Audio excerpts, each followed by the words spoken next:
Hello, fifth grade. Welcome to week 4. So what we're going to do with week 4 is we're going to pick up where we left off last week and continue our conversation about the War of 1812. So last week we left off talking about the destruction of Washington.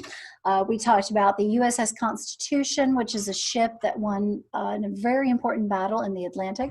We also talked about Commodore Oliver Hazard Perry, who won some very important battles over on Lake Erie as part of the Battle of the Great Lakes during the War of 1812. Now let's talk about what happened after Washington, D.C. was destroyed by the British. Now, after the destruction of Washington, the British decided to head for the city of Baltimore in the state of Maryland. Now, Baltimore at the time, and even today, is an extremely important port. Now, when I say port, what I mean is a place that ships come in and can dock and offload goods and take in goods to be shipped to another location. Greenville is a port city. We sit right on the Mississippi River. So you've got a lot of barges that come into Lake Ferguson and stop on different parts of the Mississippi all through the longness that Mississippi is across the United States. And they're able to offload and unload goods to be taken off, to be sold, whatever, who's ever bought that particular item, let's say rice. So you're shipping rice out, you're going to bring the barge in, the rice mill is going to fill that barge freight up with like tons and tons, and I'm talking millions of tons of rice, okay, you guys? And then that is going to be moved off by a tugboat, and it's going to be moved down to the port of New Orleans, where it's going to be carried off to whatever country or company has bought this particular item. So Baltimore is very similar to that. It's a very important port. It's always been a very important port to the Americas. Baltimore wasn't going to give their city up without a fight. They had a lot of warning that the British were on their way, and so they made preparations to prepare for that fight. Now, here is a picture of Baltimore today. You can see way out in the distance at the top of the picture, that is the Atlantic.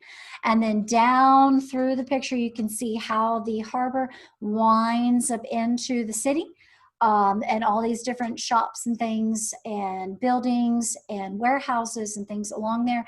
Now, I want you to try and picture this as it might have looked back in 1812 to over 200 years ago. Instead of all these modern buildings, you would have more what would really kind of like wooden shacks.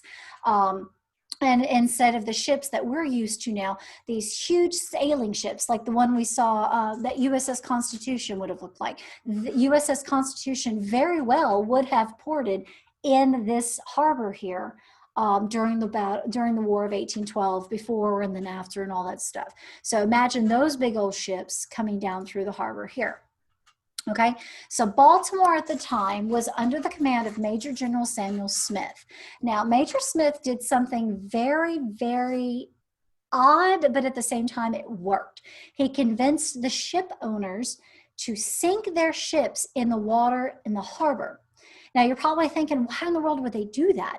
Well, whenever those giant British war vessels were coming in, those huge British ships were coming in to the harbor, they couldn't get very far because you had the American ships that had been sunk in the harbor that were blocking the path under the water. So the ships, if this is the blockade, the ship coming in would hit that blockade, and they couldn't get close enough to the land part in the harbor to do a lot of damage during the battles. Okay. So now Baltimore was also home to Fort McHenry. This is going to really, really important fort, and we're going to be talking more in detail about this fort in just a little while. So the fort was under command of Major George Armistead. Now the fort itself was shaped like a star with cannons mounted at every point, and it was located on Baltimore Harbor. Okay, so you can see out here, this would be the water at the top of the picture there, and then you can see the star-like shape. There would be a cannon at each point that would be pointing out mostly at the water to defend anyone who was trying to come in. And the picture is zoomed out, but you can see this long road here. Nowadays, there's a visitor center. Back in that time period, there would not have been that. But this long road here, you have to get through this first wall, to get into the main area of the fort and then up into here. Okay. This is what the outside of the fort looks like today. So nowadays it is more of a museum. Is where you can take tours and things like that.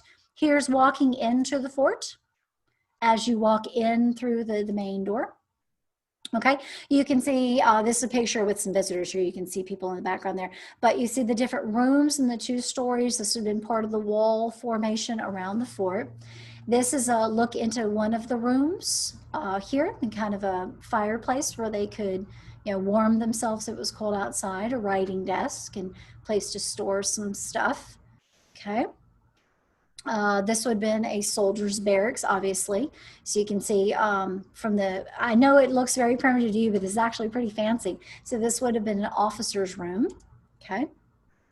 All right, now, a year before the British attacked, so a year before all this was happening, Major Armistead had hired a lady named Mary Pickersgill to sew this ginormous American flag that was 30 feet high and 42 feet wide. I'm telling you guys, this thing is huge. She had never made such a huge flag. So she, her daughter Caroline, and 7 other women sewed the giant flag in a brewery after working hours by the light of an oil lamp till midnight every night until the flag was done. Now, the flag itself had 15 stripes and 15 stars. Does anybody know why 15? Yeah, because that's the number of states we had at the time. The 15 stripes and 15 stars represented our states. Nowadays, our flag has how many stars? 50. And how many stripes do you think it has? 13. The reason it has 13 stripes is to represent the 13 colonies, the original 13 colonies and 13 that became 13 states upon our independence, okay? Now, obviously, Major Armistead had pretty much one of the biggest flags in the country. I mean, this thing was huge. Okay, so a year after that, he's got the flag. It's at Fort McHenry. It's waving proudly over the fort. In September, around right this same time, in 1814, the British were on their way to Baltimore. Not only were they coming on land, but they were also preparing to attack by sea. Hence why the ships being sunk in the harbor were so important, because those British ships couldn't get in far enough to really do some damage. Goodness knows what would have happened if Major General Samuel Smith had not done that key thing. Now, let's say about 2 days before the British actually unleashed their force on Fort McHenry, a guy named Dr. William Beans was at that time being held as a prisoner of war on one of the British ships, HMS Tonin. Okay, some family members of his and some very important community members had hired an American lawyer named Francis Scott Key to venture out to the British ships to negotiate the release of Dr. Beans. Okay, he wasn't the only prisoner of war that the British had, but his family argued that he should not be held prisoner because during the battles of Washington, D.C. and a few other key battles when he was captured, when Dr. Beans was captured, he was actually helping to give medical aid to both British and American soldiers. So there really shouldn't have been any reason for him to be captured. And so they also enlisted the help of a man named John Skinner, who was in charge of prisoner exchanges. And the 2 gentlemen sailed up to these giant warships in a very small boat and asked the British admiral for the release of Dr. Beans. Okay. Now, as I said a minute ago, Mr. Key argued that British should release him because he was not a soldier. He had helped British and American soldiers. But while the British admiral was thinking about things, and of course, this kind of situation, they're not going to give an immediate answer. Key and Skinner very quickly realized that the British were about to unleash the full force of their military might on Fort McHenry and to basically turn the tide of war, because up to this point, America had been kind of running on the defensive. We were trying to defend ourselves mostly than pushing forward with things and trying to get this war won. So the British thought that this was a key moment to take out one of our very important ports along the Atlantic, taking control of it, which would basically have turned the tide of war. And you would be a British country right now, not an American. I know, it's kind of crazy. So obviously, since they knew of the plans, they were not going to let these men off the ship. So the admiral made them stay.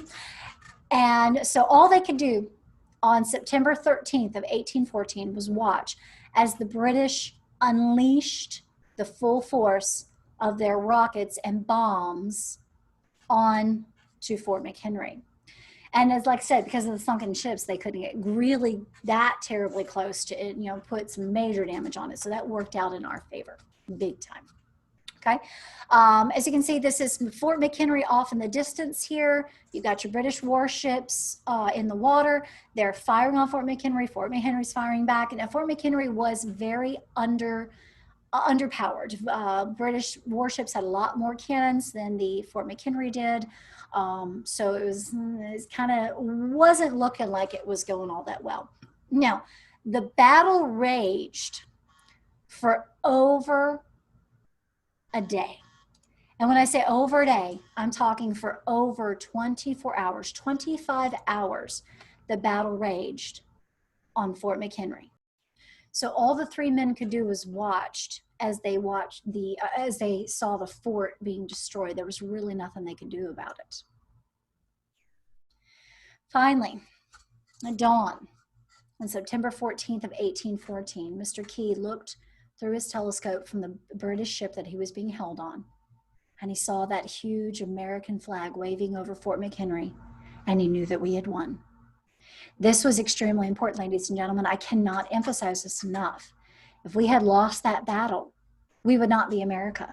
You would not have the freedoms that you have right now. You would not have all these amazing things we have from living in this country.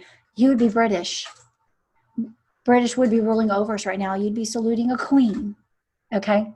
So this is an important battle so that we can maintain our independence in this world. Now, Francis Scott Key was so overcome with the joy of knowing that America had won this battle that looked like they were losing, that he sat down and wrote a poem called The Defense of Fort McHenry, which after getting back onto land, the British did release the men finally. After getting back onto land, it had been published very shortly after that in a local newspaper. And you can see this is Francis Scott Key here, along with the poem down here at the bottom. You can see what looks like a little handwriting page. That's the actual poem. And then you can see that the song being set to words, set to music. It wasn't set to music right away. That happened well after the poem had been written. But when they set the song to music, it became known as the Star-Spangled Banner. Now, the words of the poem, like I said, were set to a melody, but here's what's really hilarious. We set this to a British melody that we took from them. This song was called To Anacron in Heaven, and it was written by a British man named John Stafford Smith. He was part of a British musical society, and To Anacron when Heaven was kind of their opening song that they would sing during their ceremonies. So if you ever listen to Anacron in Heaven, the melody is pretty well exactly like what we use for the Star-Spangled Banner. But it wasn't our national anthem for a while. We're going to look at a little more detail of that, but it was in 1931 that the Congress named it our official national anthem, and it was President Herbert Hoover who signed off for this song to the first verse of it. Now keep in mind there's 4 verses, but we use the first verse as our national anthem. Only the first verse, you guys, okay? Now, let's backtrack for a little bit. Years after the War of 1812 was won by, America, Major Armistead had given away small pieces of the flag that Mary Pickersgill had sewn to the widows who had lost their husbands during the war. So the flag got smaller. Now, many years later, the pieces of the flag and what was left of it were given to the Smithsonian Museum in Washington, D.C., where the flag is currently undergoing renovations. The people are trying to fix the fabric that is slowly falling apart. You can see here that, ladies and gentlemen, is the Star-Spangled Banner flag. That is the flag that Mary Pickersgill sewed, that flew over Fort McHenry during this very important battle of the War of 1812. And you can see the size of it compared to the people here. Oh my gosh, this thing is massive, okay? Yeah, and that's a close-up look of it. And you can see, if you look carefully here, you see this line at the bottom of the flag, And then below that, you can see that the fabric looks pretty new. Well, that's the new fabric that they've added to it to extend the flag to its original length, okay? But this is where the flag was torn. You can see that this star right here, the coloring on the flag has deteriorated greatly. So we're trying to save this national treasure over in the Smithsonian Museum, okay? All right, so before we run through these facts here, I want to share a little something with you real quick, okay? Okay, here's a little bit more about the Battle of Fort McHenry. In a daily ritual nearly 200 years old, volunteers raise a giant 15-star flag on a blustery morning in Maryland. It's a replica of the original flag, sewn by widow Mary Pickersgill, which survived a ferocious battle in the War of 1812 and is now enshrined as a national icon in the Smithsonian Institution. On September 13, 1814, the star-shaped Fort McHenry was all that stood between the British and Maryland's greatest city, Baltimore. Against overwhelming odds, the fort withstood 25 hours of bombardment by British warships and a rocket vessel. On a boat on the Patapsco River, a young poet witnessed the battle throughout the night. When he saw the flag still flying after the onslaught, he wrote these famous lines: "Oh, say does that star-spangled banner yet wave o'er the land of the free and the home of the brave."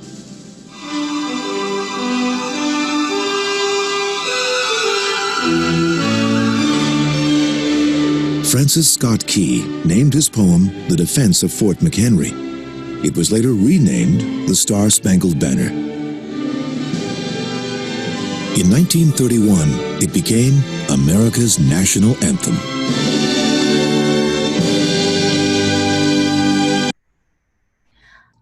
Okay, let's watch this one now. The Star-Spangled Banner is the national anthem of the United States of America.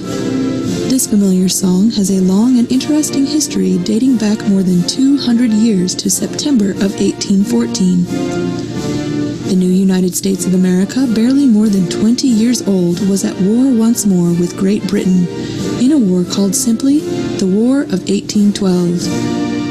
War had been raging for more than a year and a half when a young American lawyer named Francis Scott Key was sent to a British ship, the HMS Minden, to negotiate the release of some American prisoners. The negotiations took a long time, and because Key had heard the British planning an attack on Baltimore, Maryland, they wouldn't let him go until after the battle. On September 13, 1814, the British attacked Fort McHenry as Francis Scott Key watched anxiously from a ship a few miles away.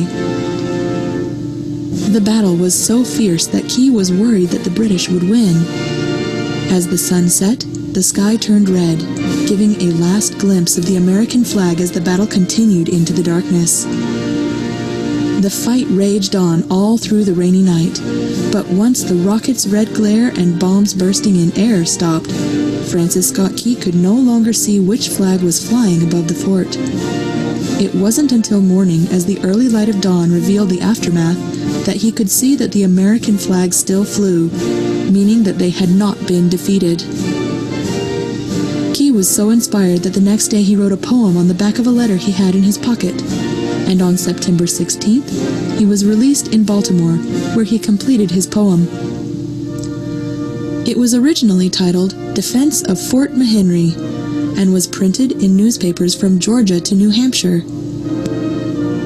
The poem was set to music, and various versions became popular, but it wasn't until 1889 that the song was first adopted for official use by the Navy. In 1916, President Woodrow Wilson ordered that the Star-Spangled Banner should be played at military occasions, and President Herbert Hoover signed the bill that officially adopted it as the national anthem on March 4, 1931. Although the song has 4 verses, most Americans today are only familiar with the first verse of the Star-Spangled Banner, which is sung everywhere from baseball games to firework displays and 4th of July celebrations. I hope you enjoyed learning about the Star-Spangled Banner. Goodbye. Okay. All right. So I'm going to show you one more thing. Now, this is a group known as Voctave. They are what we call an a cappella vocal group. A cappella means they sing without accompaniment or no instruments, is basically what that means. Is every sound that they make with their voices. I'm sure many of you are probably familiar with that kind of singing. Now, Voctave has done a version of Star Spangled Banner that I personally think is just beautiful. So I wanted to share this with you guys. And what I really especially love about this video is you'll actually see what a group goes through when it's recording. So they're recording this for an album. So they're actually in a recording studio. You'll see each of them have headphones and a microphone that they're singing into. And then you'll see some scenes of the sound mixer room where he's adjusting the levels and stuff to make sure it's all coming together into a nice, good track that they can put on a recording. So here is Star Spangled Banner, our beautiful national anthem being sung by the a cappella group Voctave. Oh, say, can you see by the dawn's early light what so proudly we hailed at the twilight's last gleaming, whose broad stripes and bright stars through the perilous fight o'er the ramparts we watched were so gallantly streaming, and the rocket's red glare, the bombs bursting in air, gave proof through the night that our flag was still there.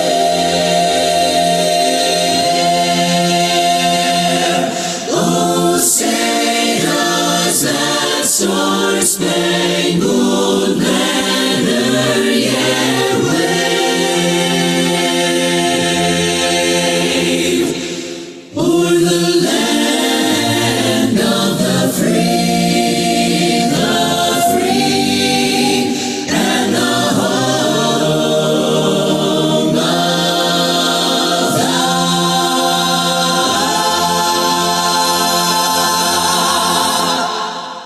brave.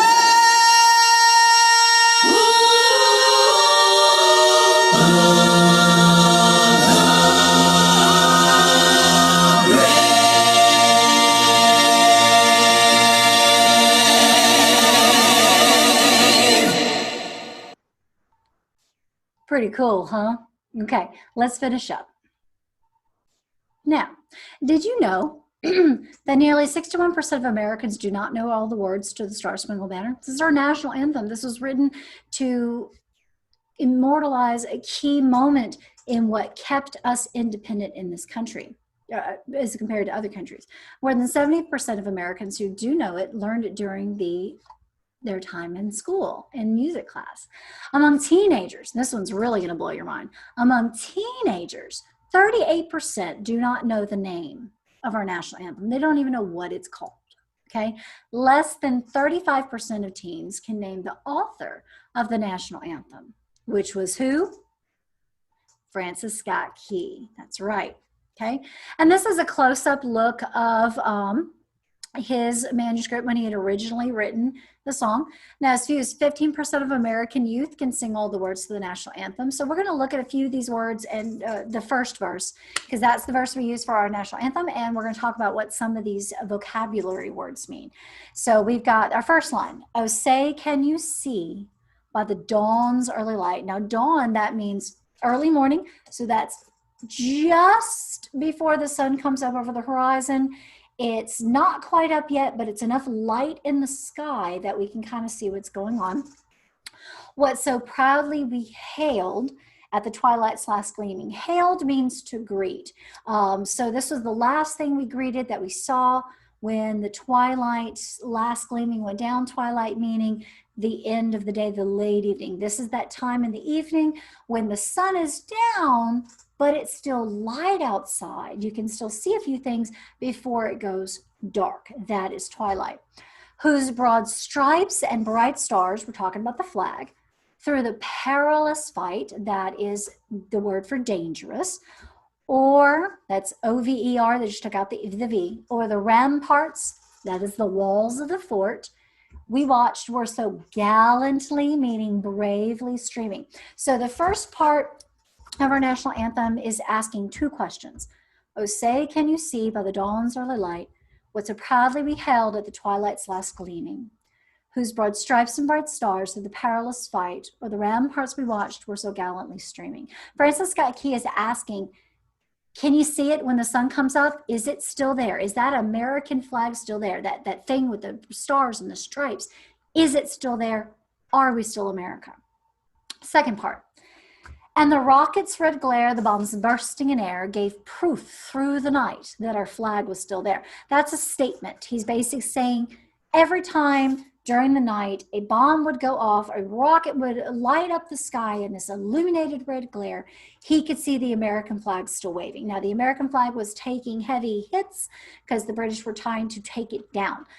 They told America if America would just lower that flag, then they know we would have given up and we would be back under British rule. Well, obviously that didn't happen, because we're tougher than that, So he's saying every time it would light up the sky in the night, he could see it and he would still have hope. And then he ends it with a question. Oh, say, does that star-spangled banner yet wave? Or the land of the free and the home of the brave? Meaning America. Basically, he's asking, are we still America? Because if that flag had fallen, if they had lowered that flag and surrendered, we would not be America. We would be British. Because that was their goal, was to take us back over and hinder what we could do and every great thing that we've done. Okay, so that is the meaning of that song. That's why it's so important to our American history. I hope you guys enjoyed that. We're going to be moving on to some new subjects over the next few weeks, but I wanted to put that out because next week on the 14th, that is Monday, is Star Spangled Banner Day. That is the day that we celebrate the birth of this song, starting out as a poem that commemorates an important event in our history. And that is the reason we are still America. We won our independence in the Revolutionary War, and we kept our independence in the War of 1812. That's why this song is important. Okay? All right. I hope you enjoyed it. Please make sure to take your quiz. Your quiz is located in 3 spots. You can take it I can't think for a second. You can click the link in the description below this video if you're watching this on YouTube, if you're watching this on Schoology. If you scroll down, you'll see that the quiz is embedded below the video on Schoology. You'll also notice that if you came to here from my website, you can go back to the website and click the link for the quiz there. No matter where you take it, you need to take the quiz, and please put your name on it. We've had several people over the past couple of weeks who have not put their name on their quizzes, so I have no idea who to give credit to your homeroom teacher saying that you completed your music lesson for the week. And I do appreciate all of you who are taking the time to do your music lessons for the week. You guys are amazing, and I can't wait to get you back into the classroom. Hopefully soon. We don't know. We'll have to see, but hopefully soon, okay? So see you next week in your next lesson. Don't forget about your quiz and making sure that you put your name on it. Bye.